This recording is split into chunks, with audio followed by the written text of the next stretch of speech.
Vampire legends have persisted all throughout history. Each culture has their own interpretations of what these creatures are, and refer to them by different names, but very few know where the legends of vampires originated. The way that vampiric creatures have been depicted for thousands of years is very different from how modern fiction portrays them, although vampires are depicted nowadays as being very similar to humans, and usually quite attractive. The original vampires were very different from humans, and they were hideous and parasitic. Many legends across the world describe vampires, but none of them gives us the full picture. We have to piece together legends from the past in order to uncover the full story of how vampires came to be a collective fear that has persisted in the memory of humans throughout history. This is but one of the legends of which the ancients spoke. Long ago, there existed a relatively peaceful world. Humanity was just getting its foothold. Cities were being built, and agriculture and the arts were developing. There was the occasional disagreement and some conflict here and there. In general, people lived in peace and security. But inevitably, corruption creeped in. 200 watchers were sent from heaven to help set humanity back on the path of righteousness, but these stars started to wander off their course. The watchers took advantage of their time on the face of the earth, deviating from their mission. They fraternized with humans, and they created unholy hybrid creatures by mixing their own DNA with the humans on Earth. And these hybrid creatures were known as the Nephilim. The first generation of these hybrid offspring were the most powerful, and it was only the first generation who was made directly from the union between the Watchers and the humans. The first generation of these hybrids were the largest to ever exist, and they've been remembered across the world by different names. The Nephilim, Asuras, Jotnar, and Titans, just to name a few. The Nephilim produced hybrid offspring of their own, and the lesser Nephilim that they created were all different from each other. But none of the resulting Nephilimic creatures were as powerful as the first generation Nephilim, since only the first generation Nephilim had been parented directly by the Watchers. The bloodline of all of the later Nephilim was diluted, and they lost most of their hybrid vigor over the generations. The first generation Nephilim, who were the most massive, required very large amounts of food to sustain themselves. Humans had initially brought sacrifices of plants and animals to the lesser Nephilim, who then presented that food to the larger Nephilim. And if they were not able to appease the larger Nephilim, then both the humans and lesser Nephilim were at risk of being eaten. And since the humans had no crops or livestock left to eat, the humans had to resort to eating things that the giants wouldn't eat, like bugs. Eventually, the humans ran out of food to feed the Nephilim, and so the massive Nephilim began to feed upon humans to satisfy their hunger. The ancient Hindu text, called the Mahabharata, states that in the ancient settlement of Ekachakrapura, the giant Rakshasa named Bakasura had to be provided a cart full of food regularly, and each cart of food always contained at least one human. Unlike humans, the lesser Nephilim had a symbiotic relationship with the greater Nephilim. Initially, the greater Nephilim refrained from eating their offspring, provided that the lesser Nephilim continued to bring food to the greater Nephilim. But since they had run out of crops and livestock to feed the greater Nephilim, the food that they brought typically consisted of humans. And the most powerful original Nephilim allowed the lesser Nephilim to feast upon the blood of the humans that they captured, while the greater Nephilim were given the flesh to consume, and the lesser Nephilim were forced to biologically adapt to the only food that they had access to, which was blood. And therefore, the blood-drinking lesser Nephilim became the first vampires. By consuming blood as their primary source of food, the lesser Nephilim became what are known as obligate hematophages, which means that they're biologically adapted and dependent upon consuming blood. The way that the bodies of the Nephilim would have reacted to the overconsumption of blood would be different to how the bodies of carnivorous animals react when consuming blood-heavy diets. Carnivorous animals inherently have the genes that give them very efficient antioxidant defense systems that neutralize reactive oxygen species, and are able to metabolize protein into compounds like short-chain fatty acids that reduce inflammation and protect their intestinal barrier. So carnivorous animals are designed to process consistently high amounts of heme iron in their diet, whereas humans are not designed to process such high amounts of iron, and neither would many types of Nephilim. Many carnivorous animals consume their entire prey, including the organs and the bones, which provides them with enough of certain vitamins and minerals that help them to metabolize iron. Much of the blood in their prey is also lost while they consume the flesh, in most cases. Since the lesser Nephilim were only consuming blood, they were not getting these extra vitamins and minerals, which made them even more prone to iron overload and excessive reactive oxygen species. Reactive oxygen species bind to nitric oxide in the body, which reduces the bioavailability of nitric oxide. And there are several parts of the body that need nitric oxide to function properly, such as the lower esophageal sphincter. Having excess reactive oxygen species prevents the lower esophageal sphincter from being able to function properly, and this leads to a condition called achalasia. And achalasia prevents solid foods from being consumed because the esophagus isn't able to contract or relax properly to allow solid foods through, and so this causes gagging during attempts to consume solid food, and so therefore it would become necessary to consume liquids for sustenance. And as for why they would need to specifically drink blood instead of other liquids, this is because of the nutrients that are in blood. Over extended periods of time of consuming certain types of nutrients in excessive amounts makes it to where the body doesn't need to produce those nutrients anymore. And so, the blood-drinking lesser Nephilim would have experienced the loss of the endogenous production of heme, which is actually the same thing that happened to cattle ticks, as one modern example.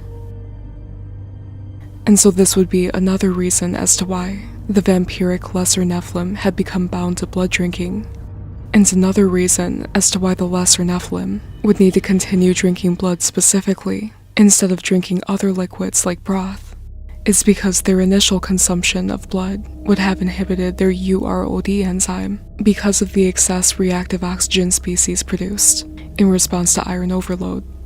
And the UROD enzyme is needed to produce heme, meaning that these vampiric lesser Nephilim would lose their ability to produce heme as a response to prolonged hematophagy. And these traits could be passed down through their bloodline through transgenerational epigenetic inheritance. The way that porphyrias are treated nowadays usually involves blood transfusions and intravenous injections that contain glucose and hemin. Hemin is the word for heme when it's oxidized, meaning that it's been exposed to air. Consuming blood directly, as the Nephilimic vampires did, would therefore supply them with hemin and glucose, and help to alleviate the acute porphyria attacks that would begin affecting their nervous system after some time of not feeding upon blood. Many other species of existing animals have recently adapted to consuming large amounts of blood to compensate for a lack of other resources in their environments. Their microbiomes have also shifted to have certain types of bacteria that feed off of iron, which helps to prevent iron overload. But it is still possible to get iron overload, especially before the body has fully adjusted to the consumption of high levels of iron. Even though the Nephilim were practically immortal, due to their negligible senescence, and because they were descended directly from angels, the Nephilim were also part human, and sometimes part animal. and so they still had to face the consequences of mortality in certain conditions. In perfect circumstances, they were able to live indefinitely, but they were also capable of perishing due to starvation or injury, and this applies to both the first generation Nephilim and the later generation lesser Nephilim. Organisms with negligible senescence and negative senescence are able to counteract the effects of aging, and therefore, theoretically, be able to live indefinitely in the right circumstances. Even though negatively senescent organisms are able to repair cellular damage and damage to their DNA, which usually prevents them from aging, there are certain factors that could still accelerate their aging past what their body is able to naturally repair. And as I had mentioned earlier, consuming large amounts of blood, especially when the body isn't biologically designed to handle reactive oxygen species, causes damage to the organs and the cells. And so therefore, the blood-drinking lesser Nephilim would have experienced rapid aging as a result of their frequent blood drinking.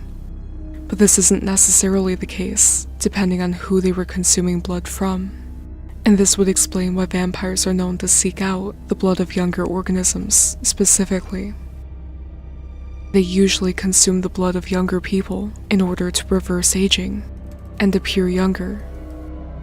Scientists have discovered something called heterochronic parabiosis, which involves giving an older organism the blood of a younger organism, which is usually done by grafting the two organisms together, but it can also be done through blood transfusions. And in studies that researchers have done, they found that injecting an older organism, such as a mouse, with the blood of a younger organism actually prevents and reverses aging in the older organism. There are certain components in blood, like hormones, enzymes, RNA, extracellular vesicles, and mitochondria, that the body can use to repair itself when these components come from younger organisms. Even though ingesting blood would cause some of these components to break down due to digestion, other components would still be preserved and be utilized in the body, and help to partially counteract the negative effects of reactive oxygen species. But directly injecting the blood of younger organisms into themselves would be even more beneficial, because none of those components in blood would be broken down due to digestion. There haven't been any studies on the effects of bathing in blood, and if this also causes rejuvenation, but if it does, that would explain why bathing in blood has been practiced historically. As a way to manage their temporary iron overload symptoms, the vampiric lesser Nephilim may have conducted phlebotomies or regular bloodletting on themselves, which is a common treatment nowadays for iron overload. Bloodletting would help their bodies to remove excess iron, while their bodies process the rest of the nutrients from the blood that they consumed. Hence the bloodletting rituals that people have been replicating throughout history. Oftentimes these blood rituals were done by the same cultures who sacrificed blood to deities who were the surviving lesser Nephilim. If a modern human were to consume large amounts of uncooked, raw blood, they would most likely contract many different diseases, which is one reason as to why you should never consume blood.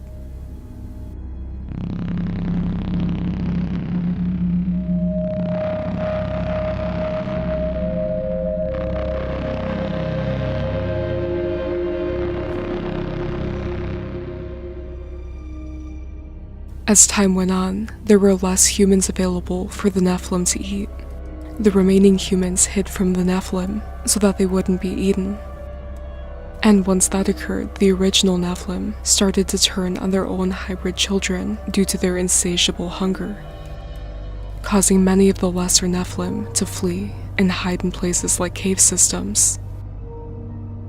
Inevitably, a massive war broke out between the Titanic Nephilim, and eventually all of the original Nephilim had been destroyed in war. In Greek texts, this event was known as the Titanomachy. In the Mahabharata, this war was known as the Battle of Kurukshetra, and in Norse mythology, this battle was known as the Aesir-Vanir War.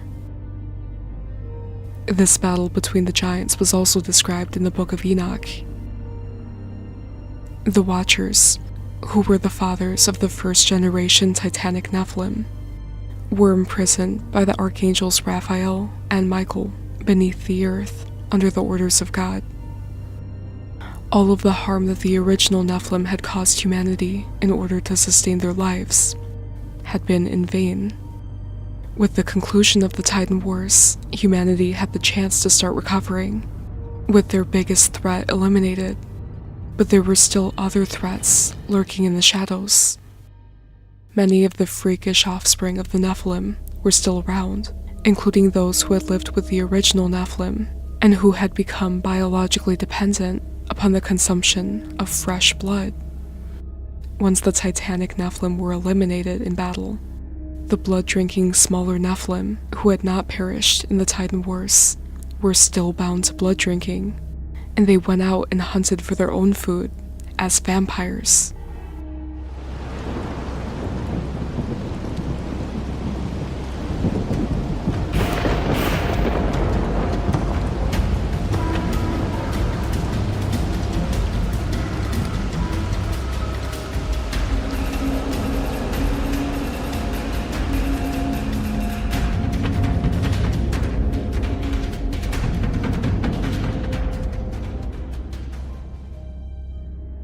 In order to protect humanity against the lingering threat of the surviving Nephilim, God gathered the chosen humans and animals who were pure of blood and not yet corrupted into an ark, and all life was destroyed from the face of the earth. But elsewhere, there were still other survivors, some of which had been drinking blood since the days before the cataclysm. Many of the Nephilim had remains in hiding, and some of the Nephilim were aware that an even greater disaster than the Titan Wars was going to occur, and so they prepared by building their own arks of stone.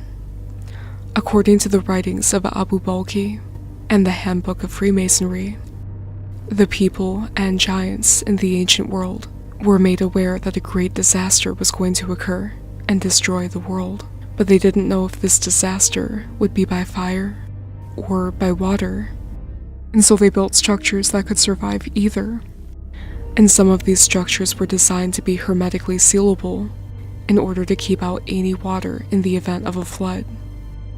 Despite the fact that the descendants of the Nephilim were always smaller than the first generation, some of these descendants were still larger than others. Hence the massive difference in size between some of these so-called sarcophagi. You can make out indentations that were carved into the interior of the sarcophagi, where there may have been things like machinery attached. It's possible that CO2 to oxygen converters could have been placed inside to recycle the oxygen inside of the sarcophagi while the Nephilim were hibernating. Ancient peoples such as Neanderthals could hibernate, and there are numerous examples of modern humans drastically reducing their metabolisms in order to survive in harsh conditions. So it's entirely within the realm of possibility that the Nephilim could hibernate and did so to survive the Great Flood in their waterproof survival chambers. When the Great Flood did eventually occur, some of the Nephilim entered into these survival chambers, and they entered into hibernation. But not all of the Nephilim who had attempted to survive the Great Flood by hibernating in survival chambers ended up making it out alive. In many cases, these so-called sarcophagi were not properly protected, and they ended up being buried in depositional sediment during the flood, which trapped them inside, and so they ended up not surviving. But in most cases, the Nephilim who had used these survival chambers during the flood did eventually end up re-emerging, and if you study archaeology, you'll know that most of these large, hermetically sealable stone sarcophagi were found empty. Even though the surface of the world had been wiped clean during the flood, there were still air pockets of survivors who had memories of the pre-flood worlds. And although some Nephilim had become obligate hematophages, there were still many Nephilim who had never become dependent on blood drinking, and so they still consumed solid food. And so some of the Nephilim had taken provisions with them into their survival chambers, food that they had preserved. and this food would be the same as what they were already accustomed to eating, but jerkied, preserved for later consumption. Many of the earliest mummies that had been created before the flood were not prepared in the same funerary sense as many of the post-flood mummies. These pre-flood bodies that were preserved were very obviously done so with the intention of preserving them as a food source. The bodies were salted with natron, which is an edible salt, as a means to preserve them, just like how people have been using salt to preserve other types of meat for thousands of years. And they were covered in a mixture of fats and resins that were mixed with spice, which was done so with the intention of enhancing their flavor. The ancient pre-flood people in the area of southeastern Asia actually went as far as to smoke their mummies in order to preserve them, in the same way that meat is often smoked in order to preserve it for later consumption. And when the hibernating Nephilim reawoke, those of them that were still capable of consuming solid food had plenty to eat, while other Nephilim had become obligate hematophages and were unable to consume solid food, and so they had to go out in search of fresh, liquid blood that they could feed on. And the reason why vampiric creatures are believed to be undead is because they had originally emerged from places that were mistakenly believed to be tombs, when they were, in reality, hermetically sealable survival chambers, which had been built before the Great Flood. Regardless of their type, many of the Nephilim survived, and produced offspring, which still exist in isolated populations, and have been seen all across the world up to the modern era, having speciated separately from humans, and separately from each other too, depending on where and how they lived, and many of them have become well known for their horrendous acts of blood drinking.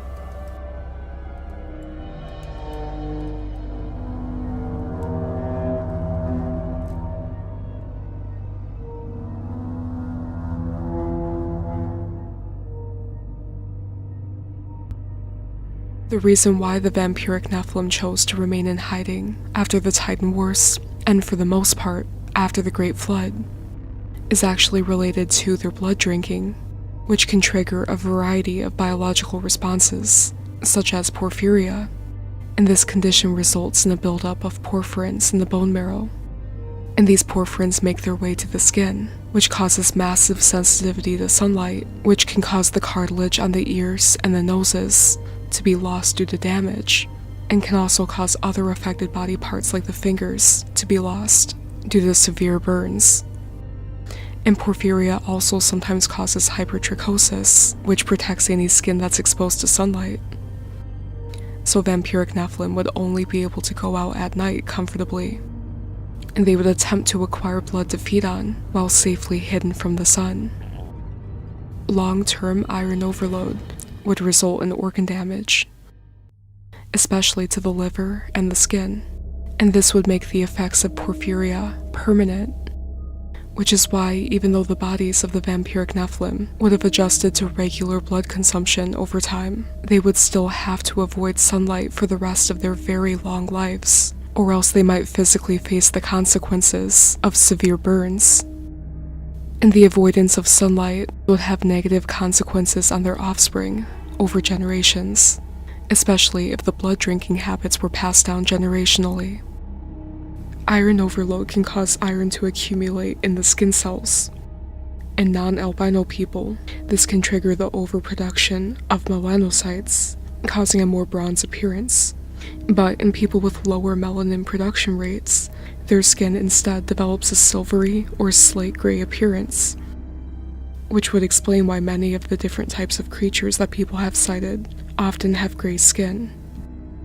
Other creatures have been depicted as having green skin, which indicates that they have excessive biliverdin in their blood, which can be a symptom of anemia, as I had mentioned in a previous video in regard to the green children of Pulpit. But iron overload can also have anemic symptoms, including jaundice and hyperbilirubinemia. So excessive iron consumption could also contribute to a greenish appearance, since iron overload can cause damage to the liver, which reduces its ability to remove biliverdin and bilirubin from the blood.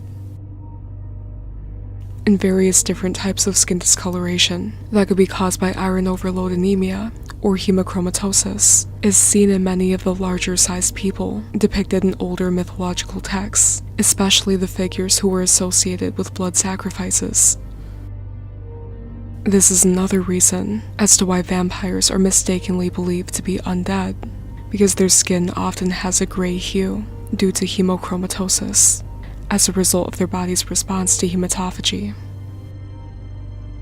It's well known that cave animals tend to not have pigmentation, and the reason why is because there's a selective pressure for those with less melanin to survive.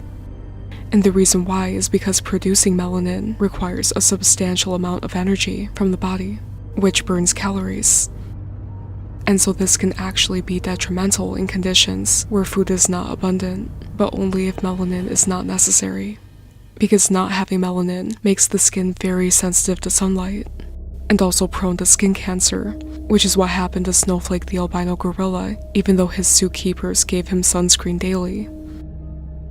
Over generations of sunlight avoidance, similar selective pressures would have affected the descendants of the lesser vampiric Nephilim, and this could either appear as having pale skin and red or blonde hair, or it could express itself as albinism.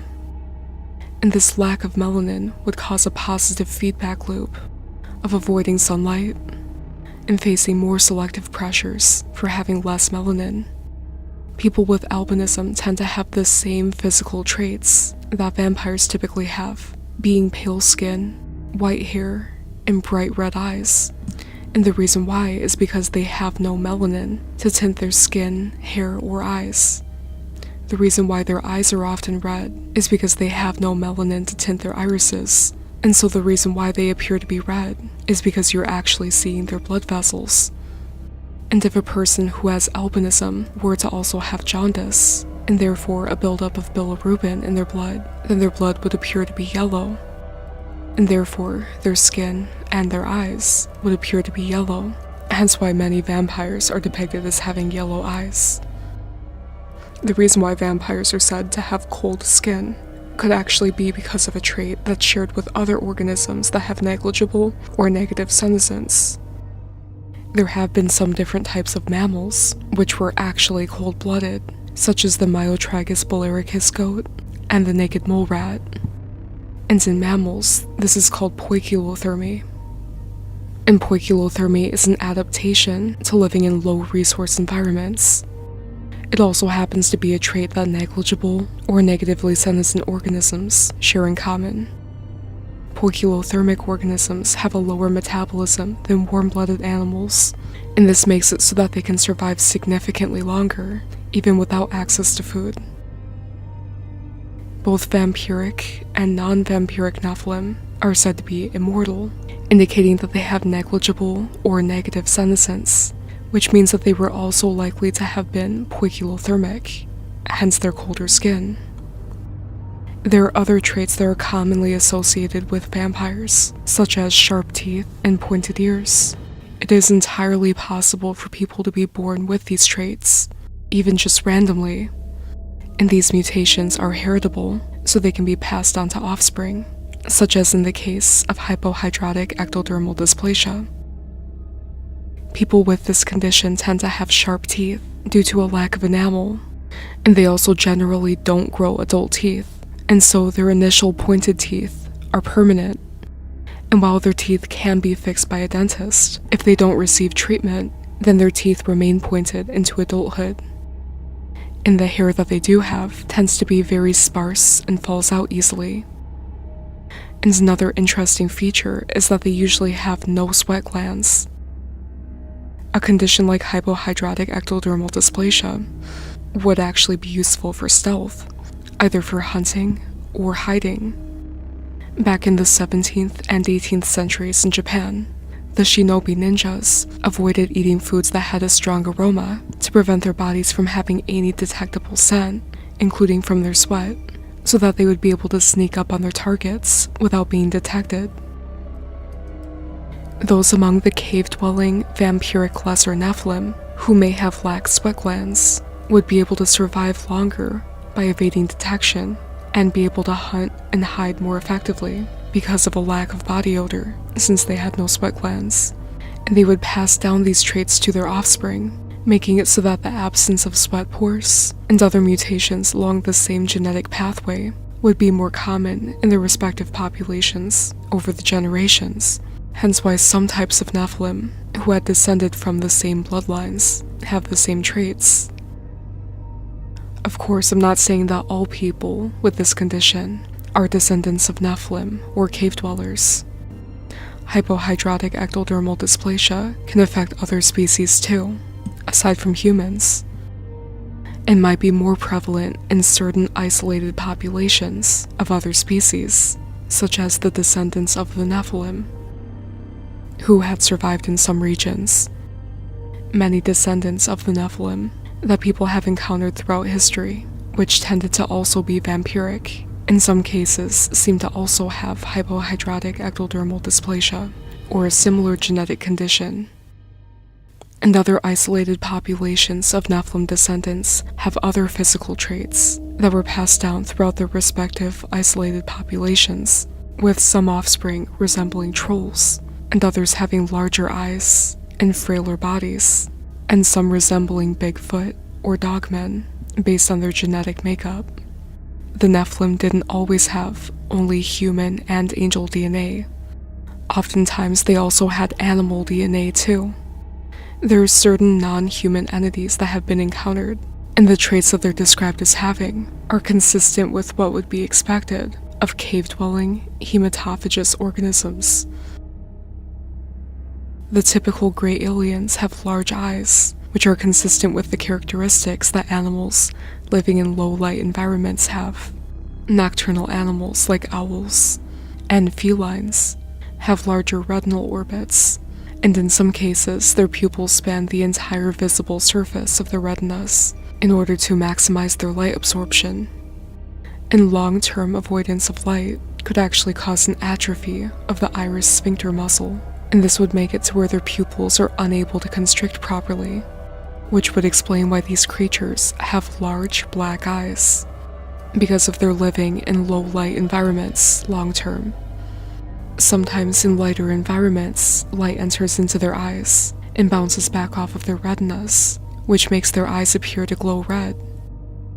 And other humanoids like the Hopkinsville goblins and the Pleiadians are also described as having larger than normal eyes, and they're also described as having albinism and jaundice.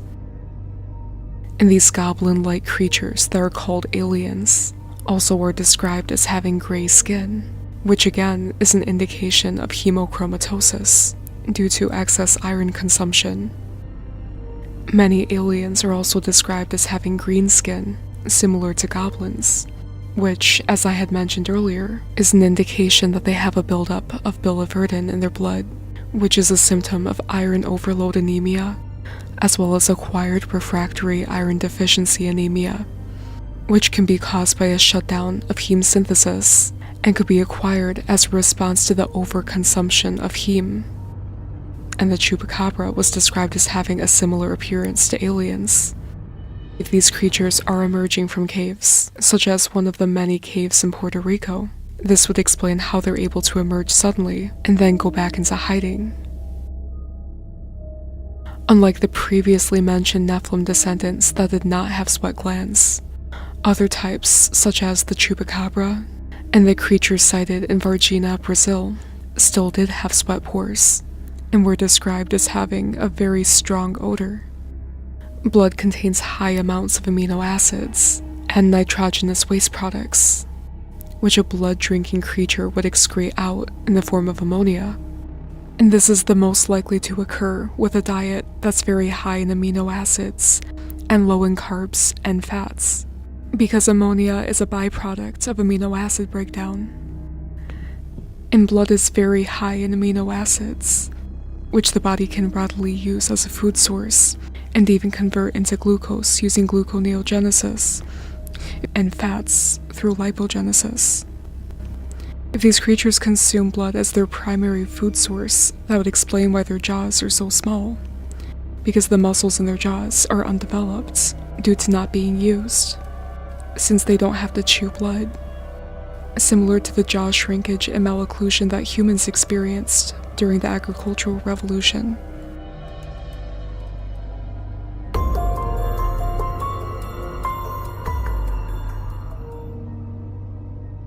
The reason why vampires are so often depicted as gigantic, or as resembling fallen angels, is a reference to their lineage, with vampires being the descendants of Nephilim and the Watchers. Angels were well known for their ability to shapeshift, usually appearing as humans in order to be more approachable, since their true form is apparently frightening. In the book of Ezekiel, angels are described as having the heads of bulls, humans, lions, and eagles, and this doesn't mean that they had all of these heads at once. It meant that angels were able to shapeshift into these different forms, and this is the same reason why many entities depicted in ancient art were shown as having different heads and different forms, because they were able to shapeshift. It didn't mean that they specifically looked like this. This is how the Titan Proteus was classically depicted, as a way to show that he was known for shapeshifting, as might be expected from beings that are descended from angels. Giants were said to be shapeshifters as well, in the same way that vampires in folklore are described as shapeshifters. The Jotnar in Norse mythology were able to appear as giant serpents, wolves, and as human women, and the exact same was said of the Rakshasas in Hindu mythology. The Rakshasa would appear as other gods, such as the Garuda, and to make themselves appear even more monstrous and ferocious. And it's well known that the Titans in Greek mythology were also said to be able to shapeshift. Sometimes they turned themselves into animals or inanimate objects, and they were also able to appear larger and smaller at will. With the knowledge that vampires are actually the descendants of Nephilim, who themselves are the descendants of the Watchers, vampires too would be able to shapeshift, which is something that vampires in mythology and folklore over the past several thousands of years have been described as doing. Even though vampires are usually just depicted as turning into bats, or into some kind of winged humanoid beast, they've also been said to turn into beautiful women, giant black dogs, horses, cats, and as regular humans in order to blend in.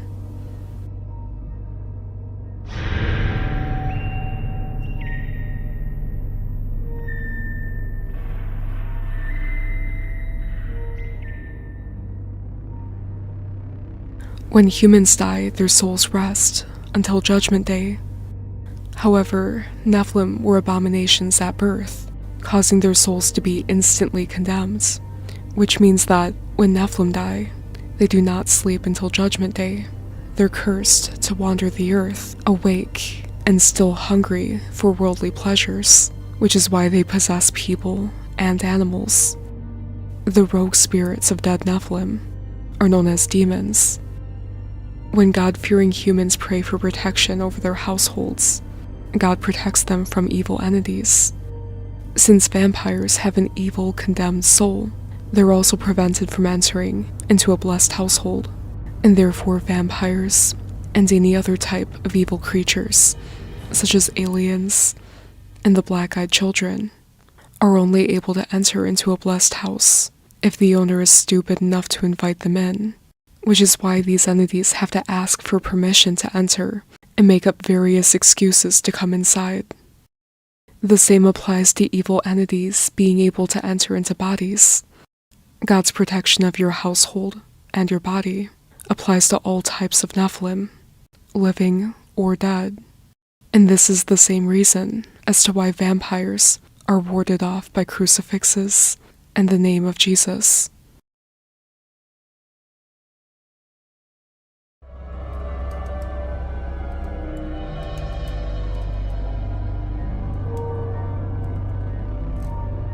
Thank you to those who have recently supported Shattered History: Steve Schopel, Doc Benson, F.I. Man, M.R., John R. Aman, and Bugaton, A.L.V., Mama Lou, Liam Flatley, Nathaniel Lee, Love God First, Everything Else Second, J. Ridenauer 5887, and Cakes 73.